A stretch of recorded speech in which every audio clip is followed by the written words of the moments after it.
Hello out there and welcome to Public Conscience. This is the anti-corruption program produced by the Progressive Impact Organization for Community Development, PRIMOG.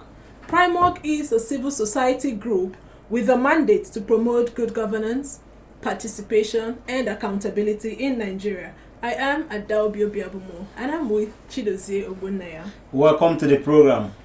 On Public Conscience on Radio, we seek to evolve a corruption-free society through the amplification of corruption stories reported by our partner media organizations and drawing citizens and government attention for democratic actions against it. This program is supported by the MacArthur Foundation. Today we will be looking at the non-compliance to Freedom of Information request from the Nigeria Union of Journalists FCT Council to the Ministry of Education and other obstacles bedeviling FOI Act since inception. The passage of the FOI bill into law in May 2011 was celebrated with a lot of expectations and in the anticipation that it will serve as a tool for demanding accountability from the government.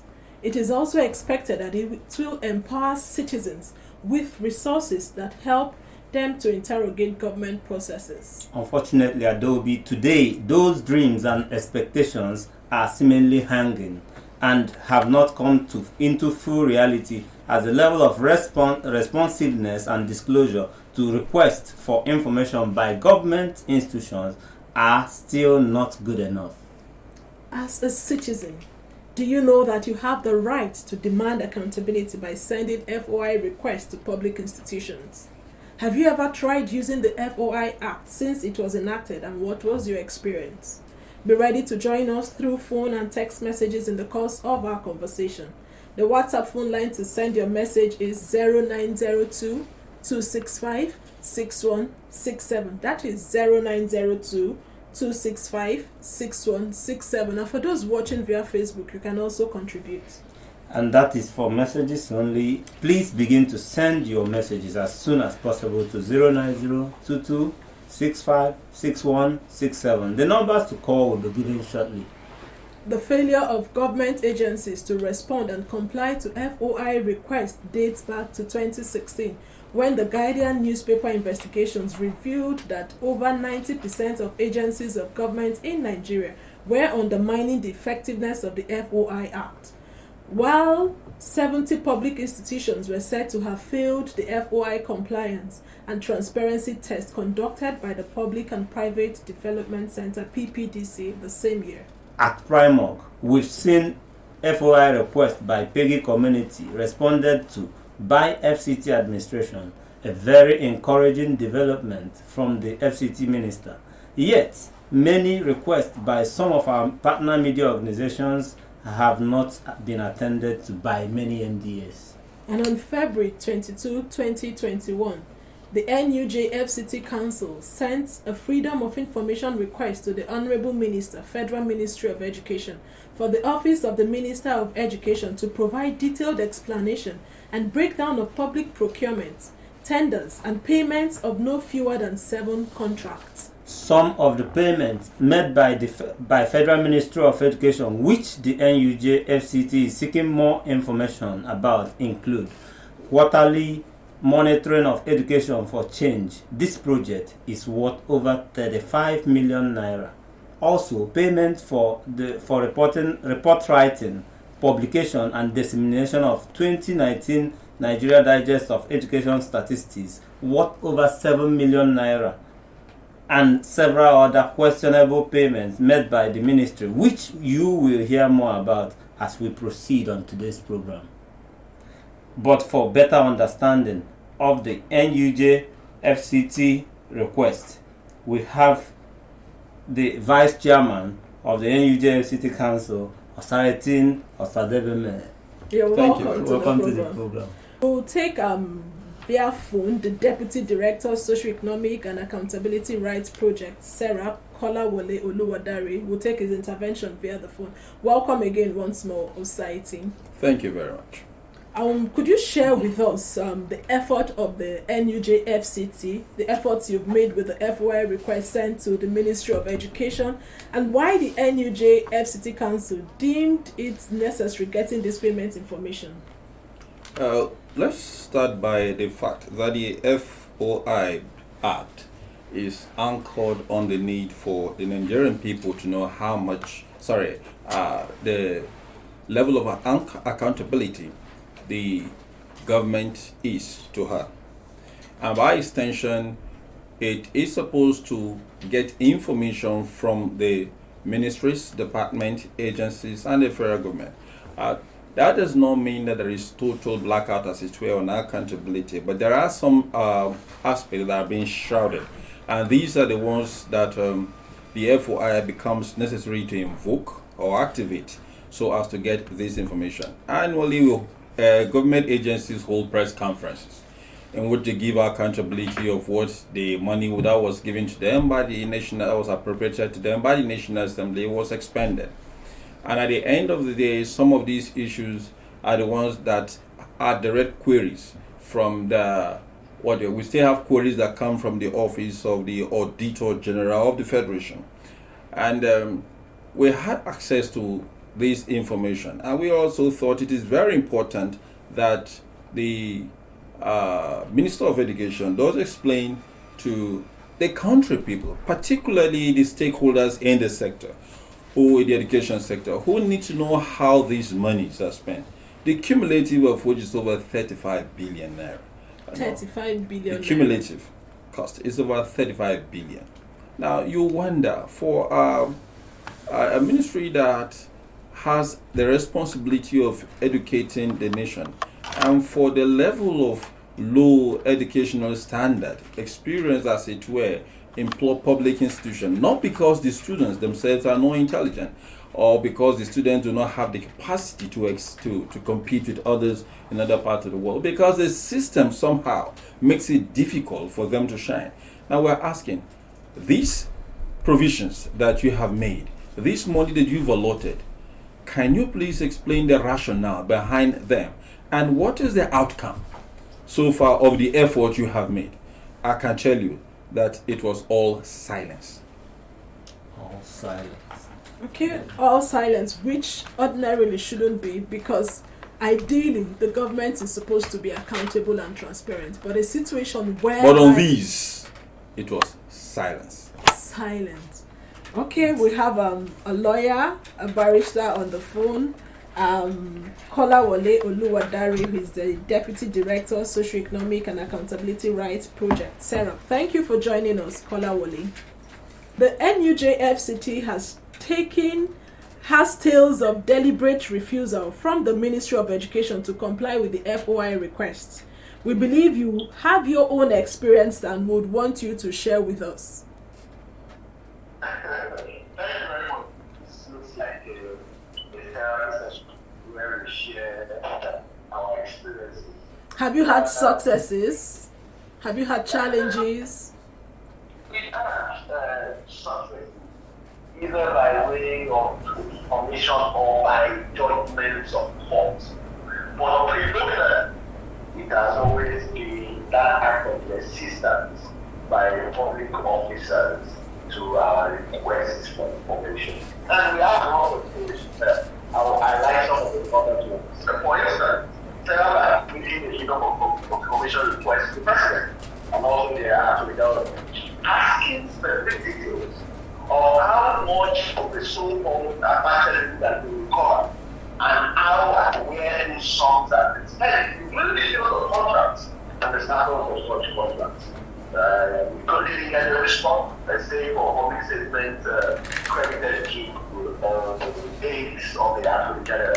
And the suits ended up in court, only for the Attorney General to subsequently send a letter stating that we wanted to account for the latest strand at that time of over $200 million from the Swiss banks, which according to the Attorney General, this is on the second night of which two other expressways in Nigeria. And we've had other work thanks to the National Center for Disease Control, for instance, about allocations and spendings on COVID-19. Even to the nation of material affairs about the overgrown school feeding and the host of other information that we requested for public institutions.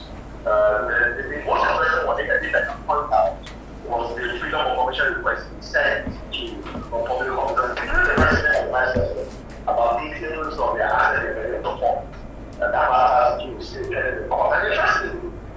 responsibility of KBC, who did not only respond to our request, but also furnished us with copies of his own asset declaration books. And I think that's the something that we should understand that public, of course, these public officers who this information is also given, and this information doesn't belong to them. So what you're trying to say is that the requests to the presidency demanding for asset declaration was not responded to.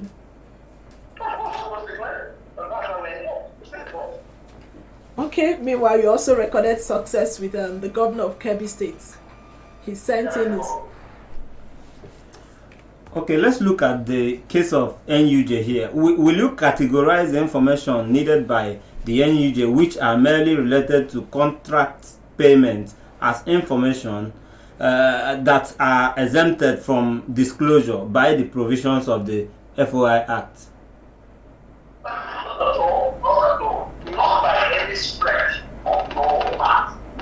The kind of information requested for by the NUJ can be classified as those exempted from disclosure. And one needs not be a lawyer to appreciate the substance and the meaning of the Freedom of Information Act, which I believe is one of the best pieces of legislation that come out in the recent times. And it's interesting if you look at the Freedom of Information Act, it clearly states the obligations of public institutions, kind of records that they should not only keep, which is one, they must keep them. Two, they must make them ready and able to the public. And that is one disclosure mechanisms under the Freedom of Information Act. So it means they must keep them and make them available.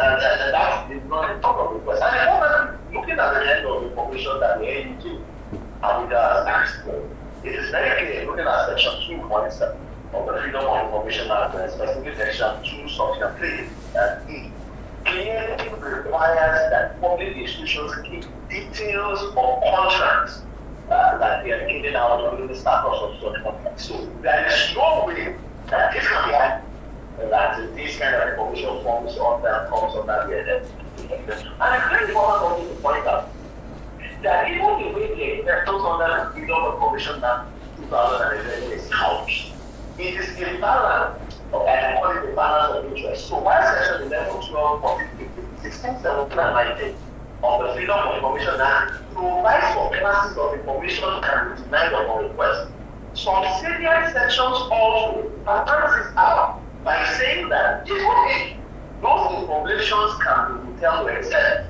if public interest outweighs the public interest in disclosure outweighs denying that information, that means that those information should be declared under section 11, section 2, section 12, section 14, section 2 and 3 of that Freedom of Information Act. So you see the act itself as a state situation where public institutions will say they cannot give out information, but when the balance is on the scale as to whether public interest is hard, maybe it must make such disclosure.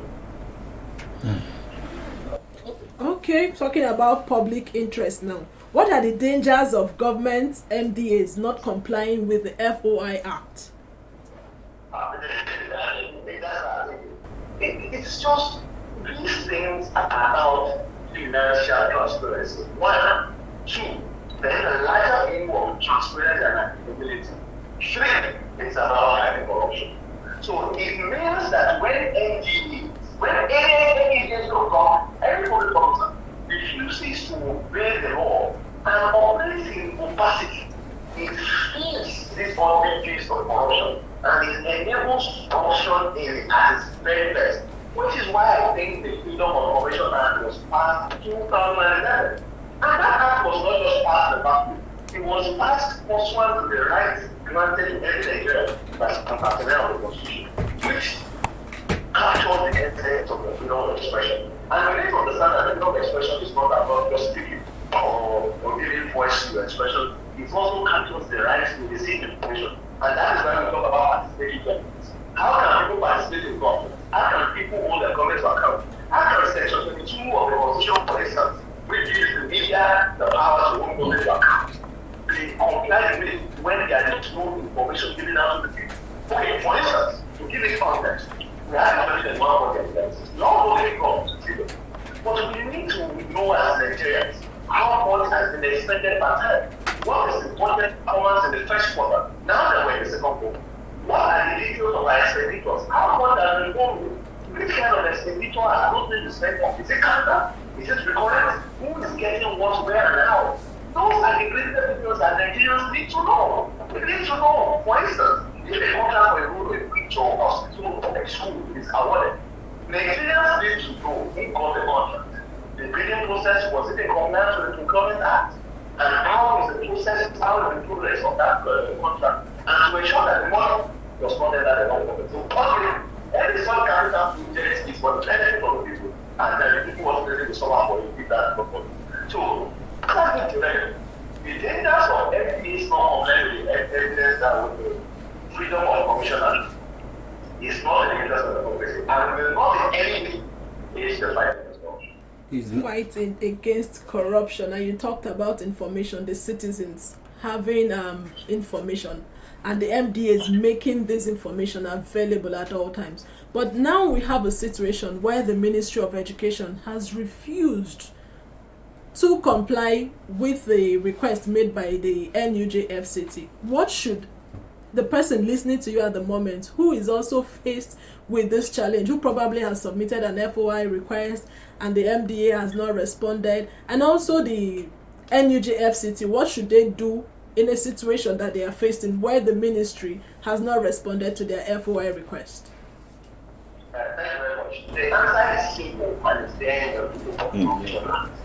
The same Freedom of Information Act that guarantees the right of Nigerians to information also gives them the right to approach the courts, to exhibit their grievances, and to get the courts to compel any public officer or public institution to give out that information. That's Section 1, Section 3, Section 2, and Section 20 of the Freedom of Information Act. Which is why, for instance, when we see SERAP go to courts to enforce the right to information, it is not because we just want to file a suit. It is because, number one, the law allows us, and any Nigerian government will do so, and because this Section 6 of the Constitution preserves the right of the court to be the arbiter between individuals, government agencies, and even between individuals and government agencies themselves. So they can't approach the court, they can't put the lawsuit in court to compel those public institutions. And it's not interesting to go one of the very important aspects of the Freedom of Information Act, about Section 22.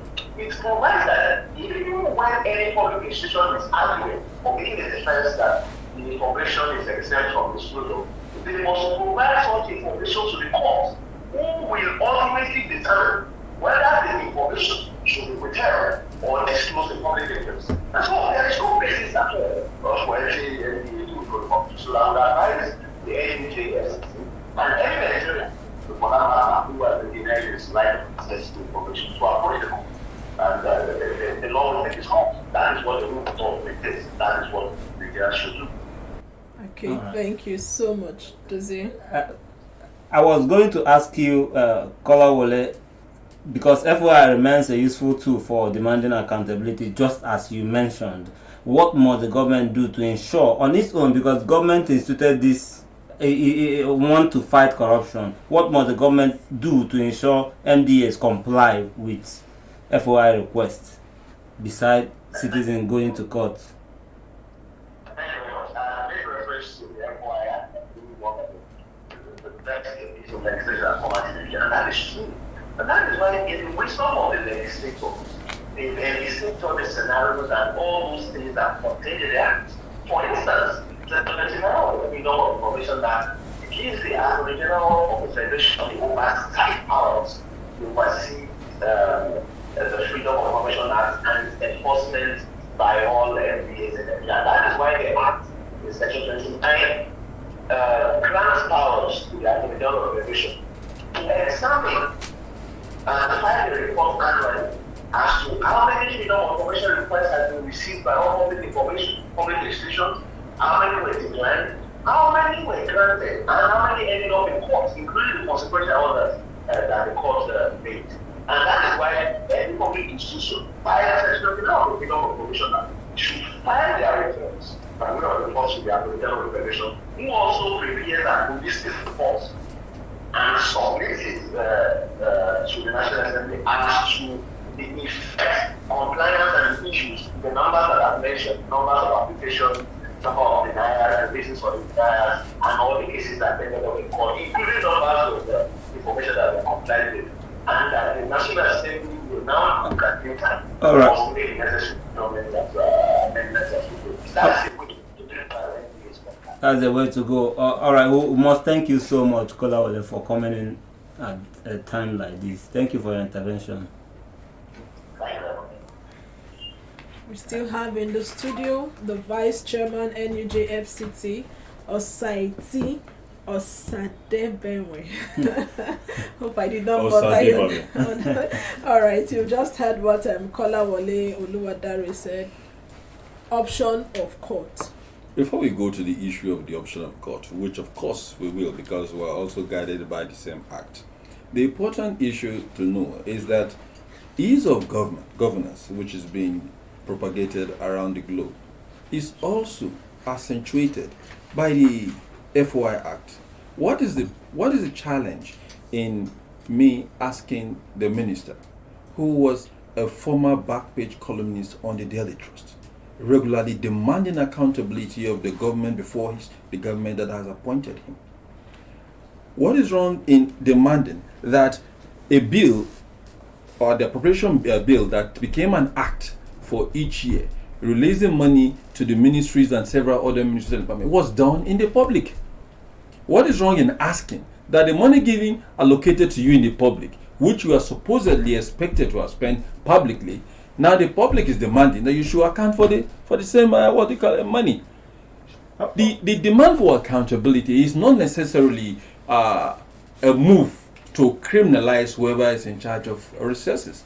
It is to say, this issue that you have said is the money you have spent on these, we are not clear about it. How come we have these and these, and you make the explanation? As a reporter who covered the Senate for a period of time, working with the Tribune, it is true that every time the committee invites members of ministry department agencies, heads of ministry department agencies, come and explain their expenditure, they all come there to say these and these happen. Some misconceptions are righted. Some that are not done wrongly, they are told, go and do it rightly. And others, they are penalized for it. Now, the essence for the silence is what we are yet to understand. Okay, but before we get to the essence of the silence and the court, can we be specific now? Okay. Okay, let's not get the details of the payments by the Ministry of Education that raised your concern. Okay, these are the issues that raised the concern of the council. We have payment that was made to, can I mention the organization here? Okay, now made to one Alawani Odion Edwin. Now that payment was quarterly payment for monitoring of education for change. Now, ask me how much it is. It's 35 million naira. You proceed again. Another one's paid to Anya Sodo, MacArthur, allegedly for report writing, publication, and dissemination of 2019 Nigeria Digest of Educational Statistics. How much was expended? 7.2 million. You go on to other item that says money, the same Lawani whom we got on the first occasion. This time around, he got 40 million naira for popularization and strengthening of technical and science education through JETS. I don't know how much awareness you are of this. Through 40 million JETS. Now, 40 million was expended for it. I don't know if you, who is demanding accountability. Is JET an acronym? It's an acronym. But I wouldn't. It will refer to maybe junior something, educational, whatever, technical studies. I wouldn't know. But that I do not know, that you do not know here, what was 40 million in 2019 expended for? We need explanation. You proceed further to another one that was paid to Tasala Abdullahi. The payment was for welfare incentive to staff of the ministry. We know the limitation of money that can be paid to what's it called, a peg is made for 250. Anything above that, you need to get further clarification on that payment, or the money is paid through other means which are clearly defined by the extant laws of government. Now, these are some of the explanations we want to get. these payments were made into their personal account, individual account, or is it a corporate account? No. As it is now, we do not know. But it's a payment of welfare incentives to staff of the ministry. Now, we don't for 2019 Christmas. We do not know if it is a personal account or public or corporate account or whatever it is. Now, you proceed further to have another one to the same Maimuna Tasala Abdullahi, 50 million as balance payment for welfare. You get it? But you say 30 million. You proceed further again to ask a 75 million payment for verification of 86 ex-corpus. 86 of 86 ex-corpus in various institutions in the UK, the US, and Australia. At an internet age, where you just set up the required equipment and then you make your required letters to these respective institutions and they get back to you. Will you spend about 75.5 million naira, about 80 million naira on that project? We have another one here that was paid to one Bawa Abdullahi Danjuma. Payment for conduct of 2019 promotion, conversion, upgrading and advancement interview for the OCs, for level OCs to level 13. 8 million naira. Interview. Another one, I would love to attend such interview myself. Another one is Peter Larry.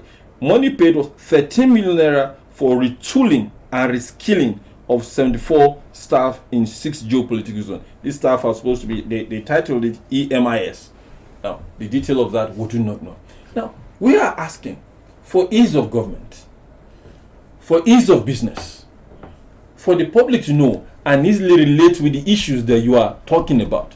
For a man that has consistently maintained demand for accountability on the back page of a popular Nigerian paper, all we got is silence. How is that? Silence. Like you said earlier, and you're repeating it again. Silence. Why should the government be silent? Maybe they want the court to make them talk. And have you thought of that alternative? It's not thinking of this. The rules are very clear. The FOI is very clear. Where the government offices begin to make it difficult for you to have access to information that you need, if you approach the court, it is the court that will not interpret as the Oludare said, that this court will now interpret to tell you, okay, this particular information is classified, this is not classified, this we don't need to have, but for the sake of national interest, we don't need to bring this out as it were. But these matters, which are already in public domain, cannot be considered to be classified. Why? Because of the manner and character and pattern of expenditure. They are expenditure that were made on issues that concern you and I. They are expenditure that, if you think it does not concern you, you do have a child, or may have a child, or have a younger one at home who is in the education system. And we know the state of our and we know the state, we know the reality. We know the realities that abound across the length and breadth of Nigeria as it concerns education. Even though we claim that we do not have enough fund to it. Now, the money that has been channeled towards education, how much of that has been properly expended by the Ministry of Education? That is what we are asking. We have the right to interrogate these issues because it's our commonwealth. Yes, it is our commonwealth. And again, you know, when you get to hear so many Nigerians want to blame the president, corruption, the president is not doing enough, the president is not doing enough. But here it is, it's not the president that is silent. It is a minister that is silent. So when you talk about corruption, all of us, some will say it's holistic, we need a holistic approach. We need to be transparent. Some have argued that it's not a top-down approach, it's a bottom-up approach. So everybody is involved in fighting but we corruption. can do the both. Top-down, bottom-up. Okay, let's continue with the issue. Okay, you've talked about, but before I get you to intervene, I need the listener to join into the conversation. And I must remind them that to follow us on our social media platforms at Official Primorg. Once again, Primorg is spelled Primorg. And remember that this program is interactive. The WhatsApp phone line to send your message to is 0902-265-6167. That is 0902-265-6167. You can send your messages, and those watching via Facebook, you can also send your messages via Facebook, and we will take them.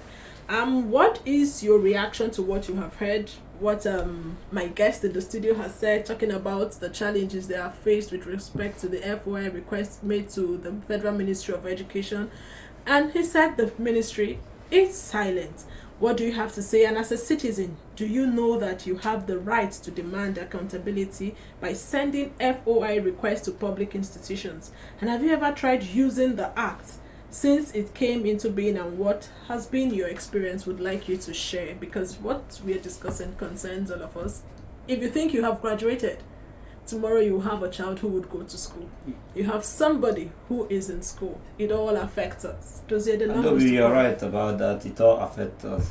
Back to my guest society, the vice chairman of the NUJ FCT. What do you suspect must have happened? Why the ministry is silent? You cannot tell. It is not for us to begin to don't want run to conjecture, imagine of what possibly may be responsible for the reason for the silence. For us, we consider the silence as deliberate, as one that want to undermine the import of the FOI, and not just undermining the FOI, because the FOI is an act of the National Assembly, and by extension an act of government. So they are by extension undermining the very oath that they have taken, that they have sworn to uphold. And that is really, really wrong, and it's an act of corruption in itself. When you take an oath and say you are going to defend that oath, and part of defending the oath is being compliant to the dictates of the FOI, which is not, as it were, is not totally pleading with you to respond to. You are obligated to respond to the laws. So long as these laws are active, they should be responded to. And if you refuse to respond to them, we conclude that you deliberately want to undermine the government that you are supposedly acting on her behalf. It is not only the Ministry of Education. We have a similar encounter with the Ministry of Solid Minerals. Did you send FOI requests too? What are you talking about? The same issue was sent. Another issue, the one relating to the Ministry of what they call was about certain licenses that I don't have the details of that now. I didn't get it now, but about certain details or that some about licensing that they were involved in. Now, this money, as it were not directly paid to the government owned campus. It was shroudly engaged, shroudly operated. So we asked for clarity on why this has to happen. We didn't get any statement from them. Okay, we have a message from Pastor Wisdom Phillips, and he says, good day, ladies and gents. It is inadequate to make and sign that law to be active only for the ordinary people. I am very much aware that the law courts in Nigeria punishment for buyers of loot is also greater than that of looters. Because if buyers do not buy loot, the looters will not loot anymore. I mean to say that the law is supposed to have effect on both the big and small, rich and poor. It is fair, justice, and equity for all. Thank you very much. Adobe, actually, Osaitin is not the only one, or NUJ is not the only agency or organization that have this experience. And talking about the Ministry of Education, they are also not the only one. Yes, we've had CSOs who have filed FOI requests. Some were responded to, some were declined. Can we have from what I got from ICIR, that is International Center for Investigative Reporting, the biggest offenders, some of the biggest offenders between 2016 to 2018, you have the Ministry of Information, you have the Federal Ministry of Information, you have Federal Ministry of Power, Works and Housing, you have Niger Data Affairs, Ministry of Transport, Health, Petroleum, Labor, Water Resources, Trade and Industry. Industry and Investment. And more startling was their own FOI request that they made between 2018 to 2020, where they said that they filed 310 requests. 310 requests. And they received only responses from 64. 13. I was talking to you about the Ministry of Solid Minerals. This is the letter we communicated to them.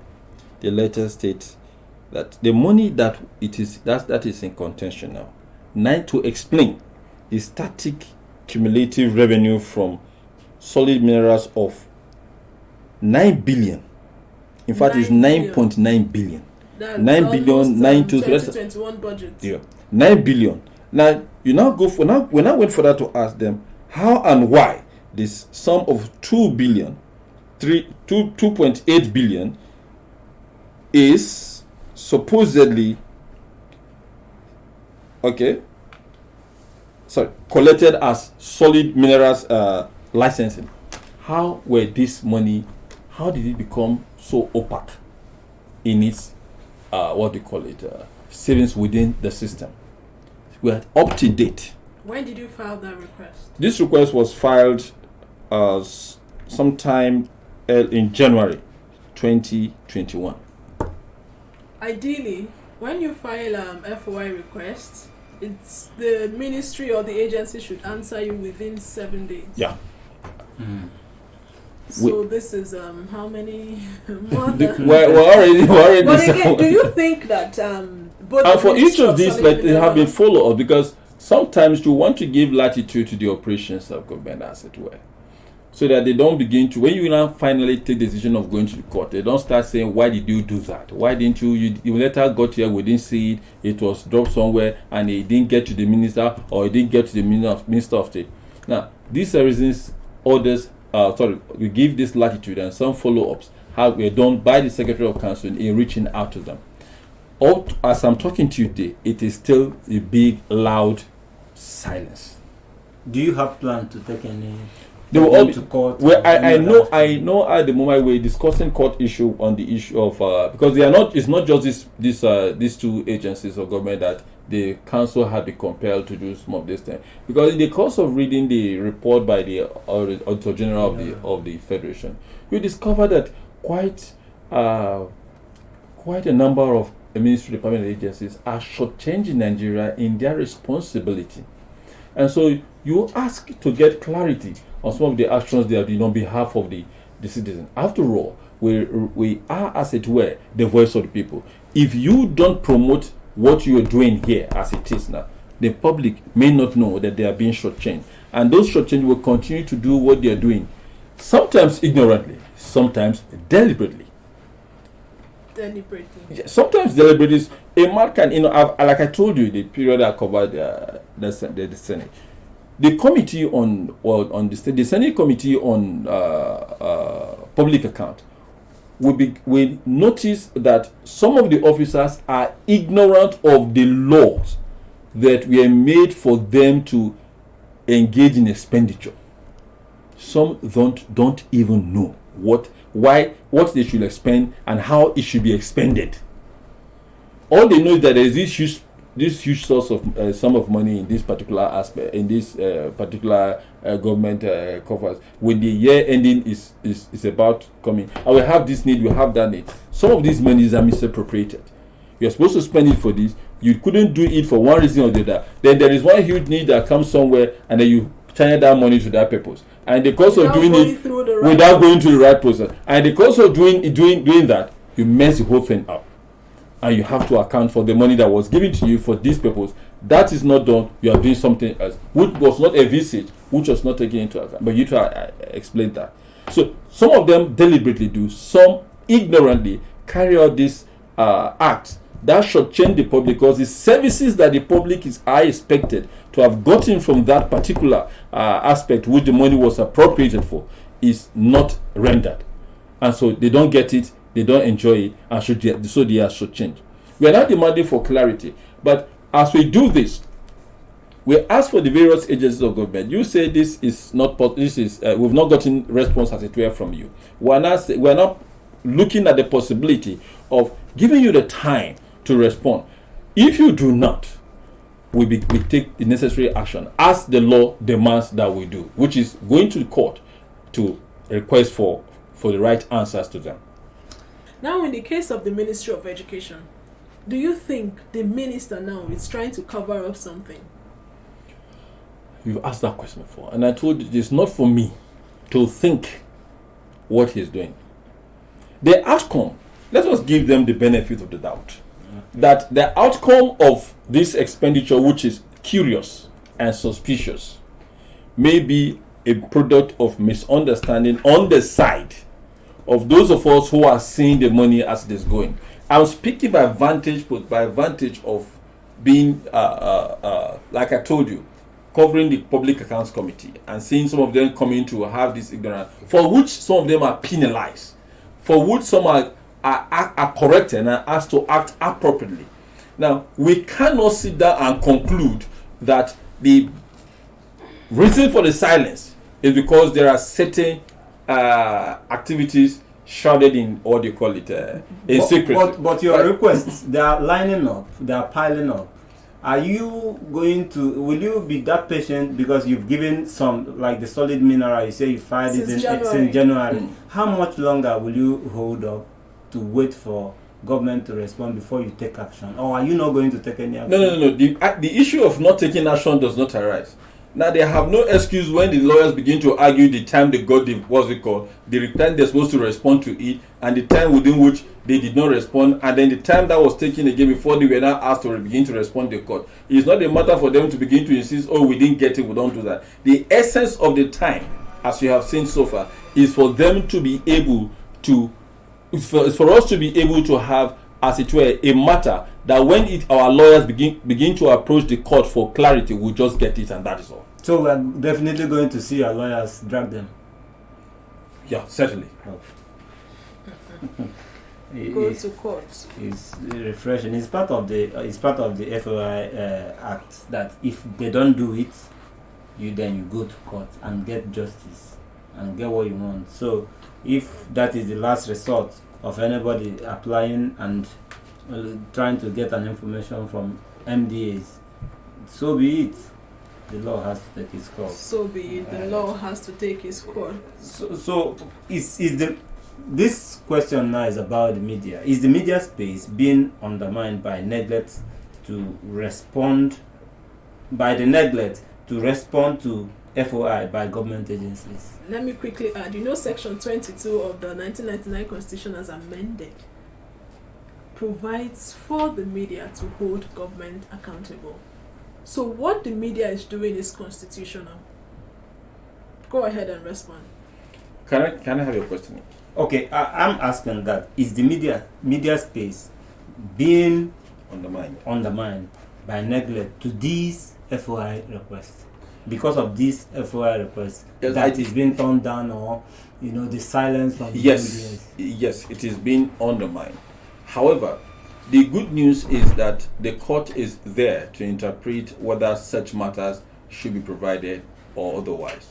And for most often, FOI is requested for investigative reporting, other than the usual daily break of news and the rest of it. So it requires time. It is time consuming, as it were.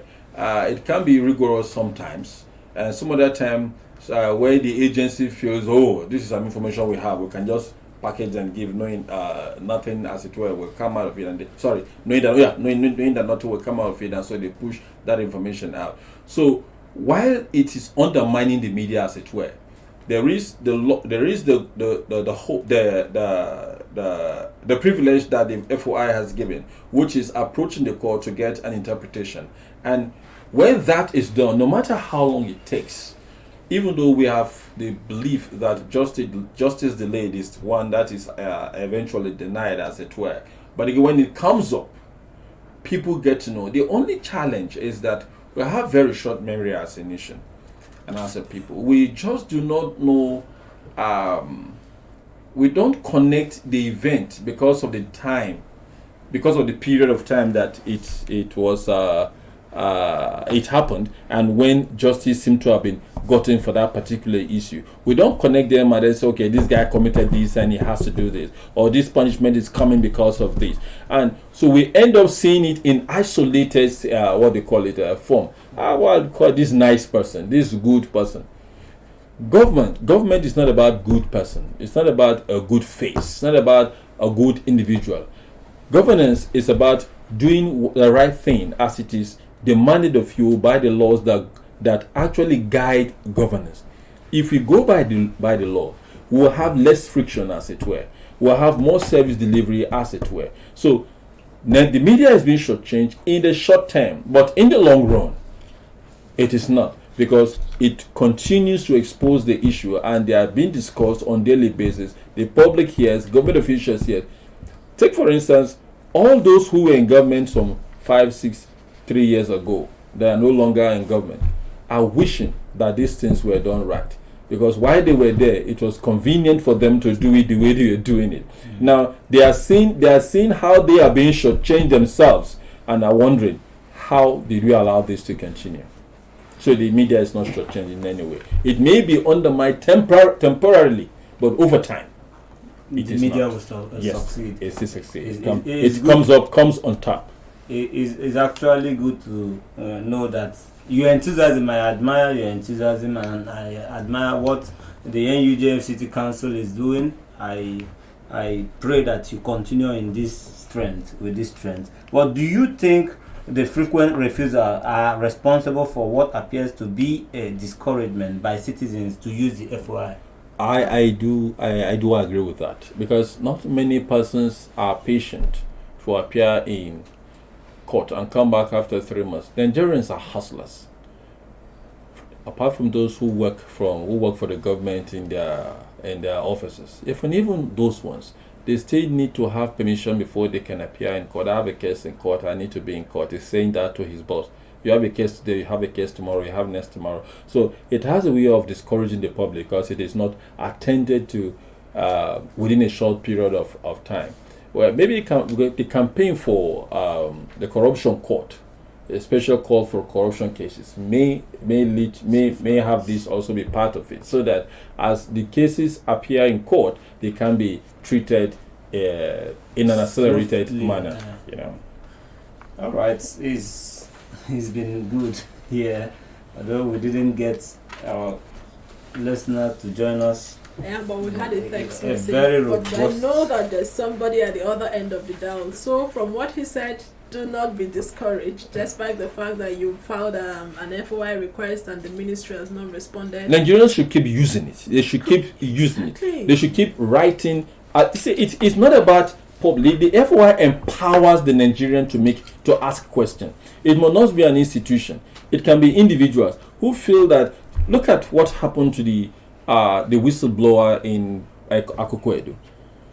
Because of what he has done, he maybe he didn't have the patience, as it were, to use the FOI Act. And quickly, the guy went on social media and did. So you can send your letter and then snap it and paste it on social media. And people can begin to react to that same particular document before the ministry agency or department will respond to it. While here today talking about this particular one, I'm certain that there may be 1 or 2 responses that will come from any of the ministries, departments, or agencies responsible on the issues that we have raised. They may want to answer through other means, maybe through press statement, maybe through a press conference, maybe through whatever it is.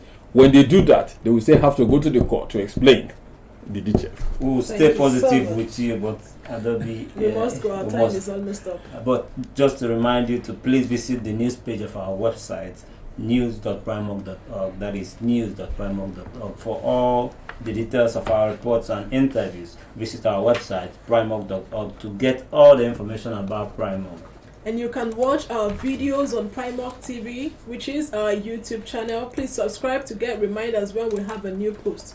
We sincerely appreciate our guests, the Deputy Director, Socioeconomic and Accountability Rights Project, SERAP, Kolawole Oluwadare, who spoke to us via phone, and the Vice Chairman, NUJ FCT, Osaiti Osadebenwe. Thank you Osadebame. Osadebenwe. Thank you so much for being a part of today's episode. Public Conscience is supported by the John D. and Catherine T. MacArthur Foundation, committed to building a more just, vibrant, and peaceful world. Get more information about the foundation on its website, macfound.org. And we also appreciate those who watched us via Facebook and the person who sent text message. Thank you so much for being a part of today's program. Do well to join us again here next week for another episode of Public Conscience. And remember to follow us on our Facebook and Instagram at Official Primog. I'm Chidozie Obunaya. Remember that you can also give us information or hints about corrupt acts through our phone 0902-265-6167 or info@primorg.org. I am Adelbi Obiabumo. Stay safe.